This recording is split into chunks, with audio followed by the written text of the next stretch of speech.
ৰাহুল গান্ধীৰ বিৰুদ্ধে কৰিমগঞ্জ বিজেপিৰ আৰক্ষীৰ গোচৰ। কৰিমগঞ্জ সদৰ থানাত প্ৰবেশ অনুসূচিত জাতি মৰ্চাৰ সভাপতি মুন স্বৰ্ণকাৰৰ নেতৃত্বত বিজেপি নেতাৰ এটা দল। গোচৰৰ প্ৰতিলিপি অতিৰিক্ত আৰক্ষী অধীক্ষকলৈ। ইতিহাসৰ সাক্ষী আম্বেদকাৰজীৰ লগতো কংগ্ৰেছে অন্যায় কৰিছে বুলি কয় মুন সুব্ৰতে।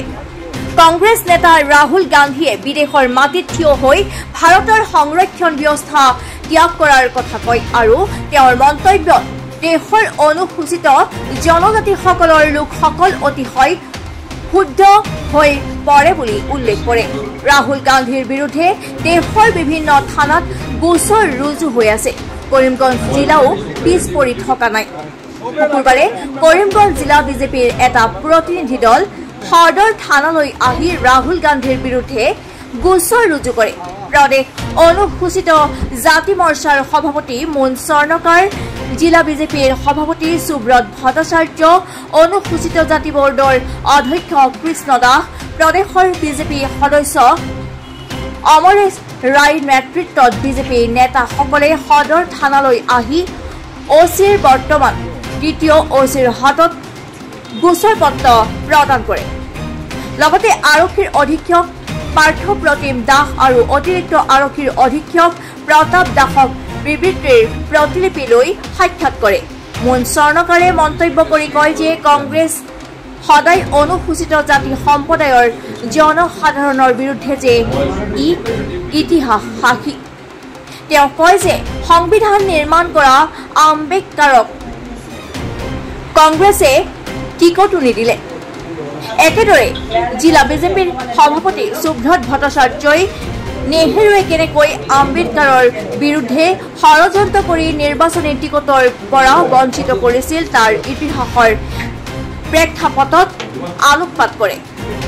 অমৰেশ ৰায়, কৃষ্ণ দাস আদি এইদৰে সংবাদ মাধ্যমৰ আগত দেশের এক বরিষ্ঠ রাজনৈতিক দলের কর্মকর্তা হয়ে দেশের বাইরে গিয়ে এই দেশ সম্পর্কে অনভিপ্রেত মন্তব্য করেন, দেশকে খাটো করেন, দেশের জাতি জনগোষ্ঠীর মধ্যে বিভেদ সৃষ্টি করার অপপ্রয়াস করেন। ওনার সম্পর্কে তার থেকে বেশি বলার কোনো কিছু নাই।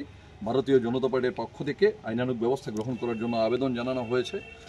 আমাদের পূর্ববর্তী বক্তারা যেভাবে বলেছেন যে কংগ্রেস দীর্ঘ বছর যাবৎ এই দেশে শুধু রাজত্ব করেছে, জাতিয়ে জাতি কীভাবে দাঙ্গা সৃষ্টি করা যায়, কীভাবে একের বিরুদ্ধে আরেকজনকে লেলিয়ে দেওয়া যায়, এটা কংগ্রেসের মজ্জাগত দোষ ছিল যে বাবা সাহেব আম্বেদকরজি এই দেশের সংবিধান রচনা করেছেন। সংবিধান প্রণেতা বাবা সাহেব আম্বেদকরজিকে বলা হয়। আর ওই বাবা সাহেব আম্বেদকরজিকে কংগ্রেসের বিভিন্ন অনুষ্ঠানে আমরা দেখি আম্বেদকরজির বড় বড় ফটো লাগানো হয়। কিন্তু এই দেশের ইতিহাস সাক্ষী আছে যে ওনারা আম্বেদকরজিকে নমিনেশন দেননি দ্বিতীয়বার।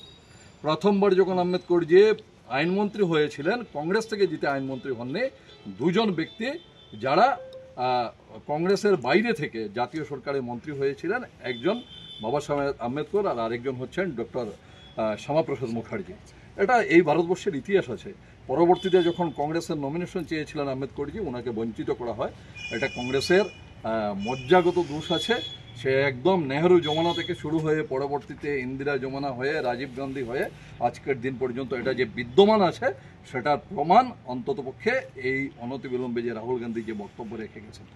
আমরা দাবি জানাচ্ছি করিমগঞ্জের পুলিশ আধিকারিক মহোদয়কে আমরা যে এখানে এফআইআর যেটা করা হয়েছে, দিদি যেটা বলেছেন যে সমগ্র দেশে আজ একযুগে এফআইআর করা হয়েছে যে রাহুল গান্ধীর উপর অতি সত্বর যাতে আইনানুগ ব্যবস্থা গ্রহণ করা হয় এবং ভারতবর্ষের মধ্যে কংগ্রেস যেটা চাইছে যে অন্ততপক্ষে এক নতুন অধ্যায় রচনা করে এক বাচ্চাকে। কৰিমগঞ্জৰ পৰা সুস্মিতা দাসৰ ৰিপৰ্ট, জনজাগৰণ লাইভ।